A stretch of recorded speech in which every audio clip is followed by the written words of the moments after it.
सुप्रभात। मेरा नाम मयंक चतुर्वेदी। मैं माँ कल्याणी का public school Pindra road Chhattisgarh से। आज मैं कक्षा 10वीं विषय संस्कृत अष्टमा पाठा, जिसका शीर्षक है विचित्र साक्षी। साक्षी का तात्पर्य होता है गवाह और विचित्र का मतलब होता है ऐसा गवाह जिसके विषय में कल्पना ना की जा सके, सोचा ना जा सके, विचारा ना जा सके, ऐसा गवाह। और गवाह की आवश्यकता कहाँ होती है? जब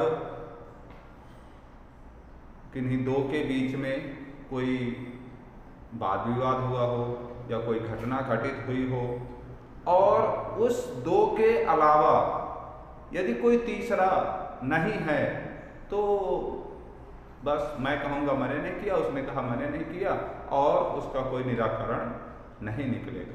लेकिन यदि किसी तीसरे ने सुना और वह सारा वृत्तांत, सारी घटना, सारा सब कुछ जैसा उसने सुना वैसा उसने बता दिया तो वो साक्ष्य हो जाता है, वह गवाह हो जाता है। और उसके आधार पर दो में से जो सही या गलत होता है उस पर निर्णय सुना दिया जाता है या दे दिया जाता है कि आप सही हो और आप गलत हो। लेकिन ये सारा वृत्तांत आप पहले प्राचीन काल से जाएंगे तो राजा रजवाड़ों के समय में होता था। आज के समय में आप बहुत अच्छे से जानते हैं, न्यायाधीश होते हैं, कोई भी प्रॉब्लम होती है वह कोर्ट में जाती है, कोर्ट दोनों पक्षों को सुनता है, सुनने के बाद उसके सामने उस घटना को प्रस्तुत करने के लिए साक्षी के रूप में जो साक्ष्य होते हैं वो प्रस्तुत होते हैं। और उसके बाद जब दोनों की घटना को सुन लेते हैं तब उस पर निष्कर्ष निकलता है कि आप सही हो और आप गलत हो।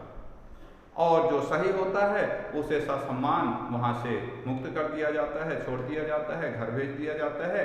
और जो दोषी पाया जाता है उसे उसकी सजा दी जाती है कि आपने ये गलत किया है, आपने ये अपराध किया है, आपको इसकी सजा ये पूरी करनी होगी, ये आप जानते हो।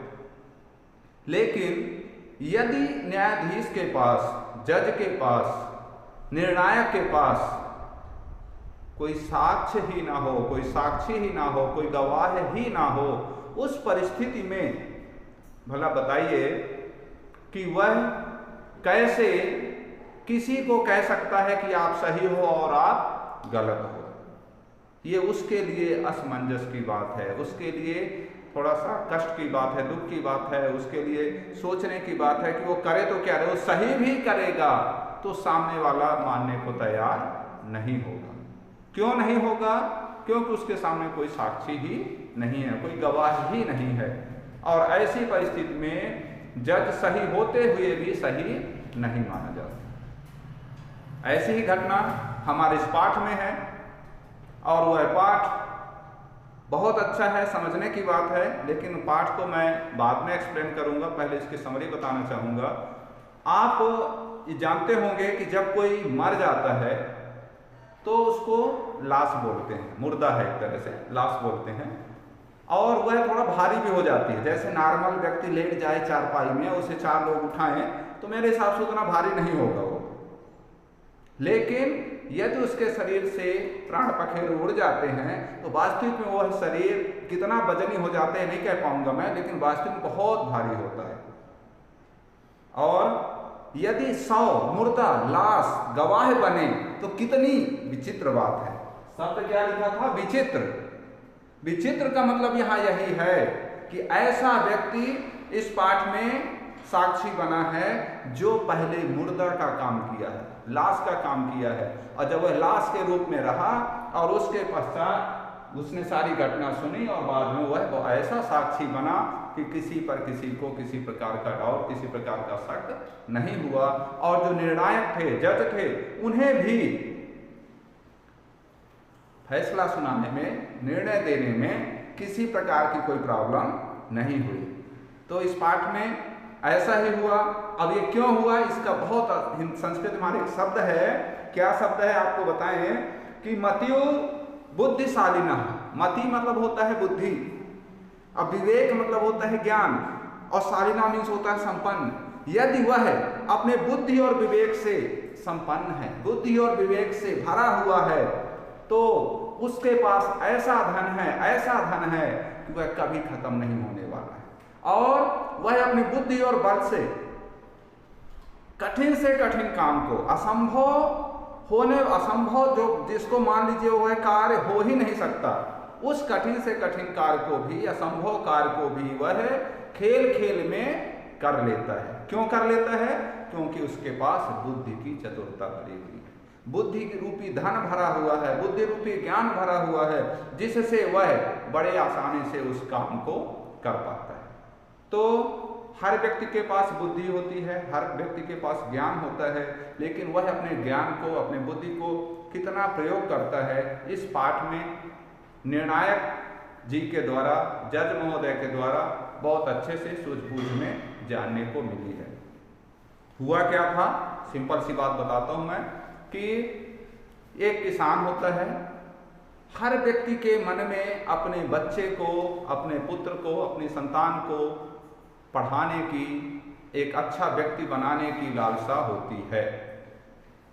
धन है तो भी, नहीं है तो भी, है तो स्वाभाविक सी बात है, वो ऊंचे ऊंचे ख्वाब तो देखेगा ही, नहीं है तो भी वह ऊंचे ऊंचे ख्वाब देखता है। अपने को कष्टमय जीवन व्यतीत करता है, अपना सारा जीवन कष्टमय व्यतीत करता है, लेकिन थोड़ा करके धन इकट्ठा करता है, और जब धन इकट्ठा होता है और उसकी संतान जब बड़ी होती है, तो अपने संतान को अच्छी शिक्षा देने का प्रयास करता है। ऐसा ही इस पाठ में हुआ। एक किसान धन को एकत्रित करके अपने बच्चे को एक कॉलेज में दाखिला दिला दिया, एडमिशन दिला दिया। वह वहाँ उस कॉलेज में, हॉस्टल में रहने लगा।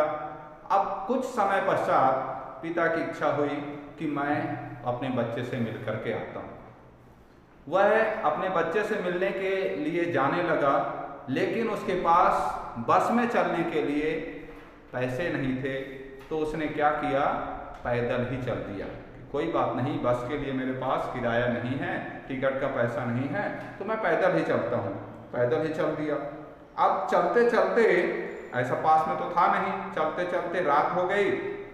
और जब रात हो गई तो उस परिस्थिति में हर व्यक्ति का मानना होता है कि निर्जन जगह में, सुनसान जगह में अकेले चलना ठीक नहीं होता है। तो उसने उसी गांव में एक किसान के यहाँ रात भर रहने का आश्रय मांगा कि मैं ऐसी ऐसी मेरी घटना है, मैं अपने पुत्र से मिलने जा रहा हूँ, लेकिन रात हो चुकी है, तो आज रात भर मुझे रुकने का अपने घर में स्थान दे दीजिए, सुबह होते ही मैं चला जाऊँगा। किसान भी था, वह समझदार निकला, उसे अपने घर में आश्रय दे दिया। लेकिन आप देखिए कि कहते हैं ना कि यदि समय बलवान ना हो, समय मतलब विपरीत हो, परिस्थिति के अनुकूल ना हो, तो क्या होता है। वह किसान के घर में रुका हुआ था। अब देखिए बुद्धि की जो उसके क्या बोल सकते हैं, समय का चक्र था कि एक दिन उसी रात चोर उसके घर में चोरी करने के लिए आता है। और जब वो चोरी करके, चोरी भी में भी क्या करता है, संदूक उठाता है। संदूक मतलब पैसे से भरा हुआ संदूक वह उठाता है, और जब उठा के जाने लगता है, भागने लगता है, तो जो राहगीर, जो व्यक्ति उसके घर में सोया हुआ था एक रात के लिए, उसने उसकी आहट सुनी कि कोई तो है जो संदूक उठा करके चोरी करके जा रहा है। निश्चित हो समझा है चोर है। तो उसने क्या किया कि उसका पीछा किया, और पीछा करते हुए उसने उसको पकड़ लिया। जब उसने चोर को पकड़ लिया तो चोर ने अपनी बुद्धि से, अपनी चतुरता से जोर जोर से चिल्लाने लगा। चोरी जिसने किया वही चिल्लाने लगा कि देखो चोर चोर चोरी करके जा रहा है। और जब जोर जोर से आवाज किया तो गांव के लोग उठे, जल्दी जल्दी वहां आए, देखे तो उसने कहा कि यह व्यक्ति है जो चोरी करके जा रहा था।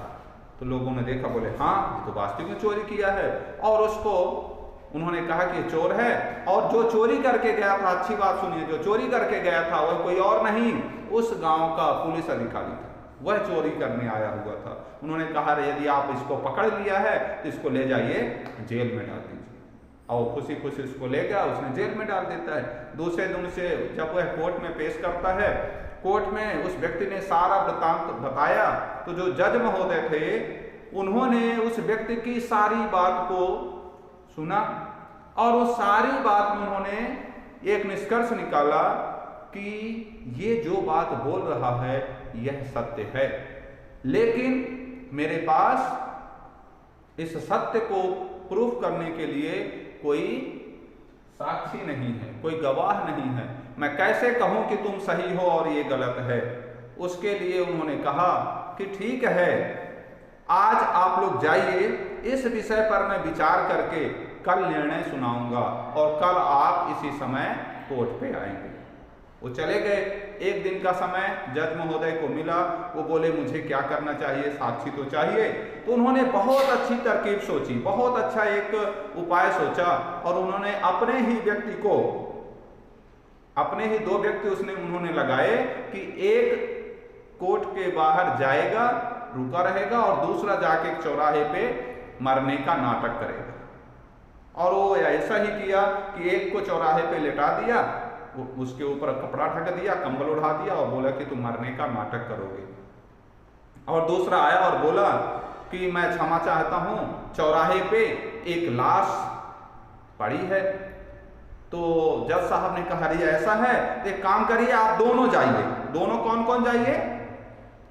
पुलिस अधिकारी जो वास्तविक में चोरी किया था, और एक वह किसान जो अपने पुत्र से मिलने के लिए जा रहा था। जज महोदय ने दोनों को भेज दिया। जब दोनों जाते हैं, उस लाश को उठा करके लाते हैं, तो जो पुलिस अधिकारी था खाया पीट पिया, बढ़िया हट्टा कट्टा था, और जो किसान था वो कमजोर था, दुर्बल था। जब वो लाश को लेके आने लगे तो वास्तविक में जो हट्टा कट्टा है उसे कष्ट नहीं हो रहा था, आराम से पकड़ा हुआ था, और जो दुर्बल था कंधे में रखा हुआ था, लेकिन ऐसे करके चल रहा था क्योंकि कमजोर था, तो वह परेशान हो रहा था। तो उसने कहा कि बताओ, मैं आराम से चलो, मैं नहीं उठा पा रहा, अपनी पीड़ा को व्यक्त कर रहा था, रो रहा था।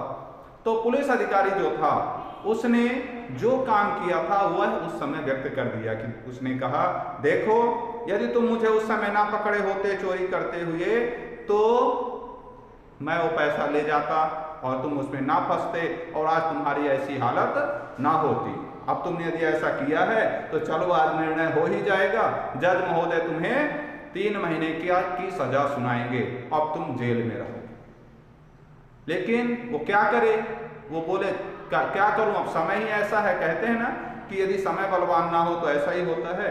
उसने कहा क्या करूं, मेरा जो समय चक्र चल रहा है वो अच्छा नहीं चल रहा। अपने समय का ही उसने दोष दिया और उसको किसी प्रकार ले जा करके चौराहे पे रख दिया और फिर कोर्ट में हाजिर हुए।